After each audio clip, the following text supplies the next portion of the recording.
నందమూరి బాలకృష్ణ మరియు బాబీ దర్శకత్వంలో వస్తున్నటువంటి డాక్ మహారాజు చిత్రం అయితే ఫస్ట్ సింగిల్ ప్రోమో అయితే రిలీజ్ చేశారు. ఈ యొక్క సాంగ్ వచ్చేసి బాలకృష్ణ గుర్రపు స్వారీ మీద చేస్తూ టైటిల్ సాంగ్ అదిరిపోయిందనే రెస్పాన్స్ అయితే సొంతం చేసుకుంటుంది. డాకు డాకు డేగా డేగా గుర్రపు స్వారీ అనే నందమూరి బాలకృష్ణ ఈ యొక్క సాంగ్తో బ్లాస్ట్ ఖాయమనేది అయితే తెలుస్తుంది. అయితే ఈ యొక్క సంగీతం తమన్ అద్భుతంగా చేశాడు అనేది మనకు స్పష్టంగా అయితే తెలుస్తుంది.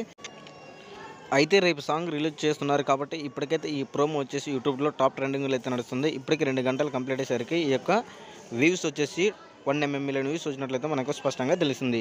అయితే రేపు ఫస్ట్ సింగిల్పై నందమూరి అభిమానులు చాలా ఆతృతంగా అయితే ఎదురు చూస్తున్నారు. మరి యొక్క ఈ సాంగ్ ఎలా ఉంటుంది అనేది మీ యొక్క అభిప్రాయాన్ని కామెంట్ కూడా తెలియజేయండి. ఏది ఏమైనా 2 అవర్స్లోనే 1 మిలియన్ వ్యూస్ రావడంతో రేపు సాంగ్పై కూడా చాలా ఆసక్తి నెలకొని ఉంది.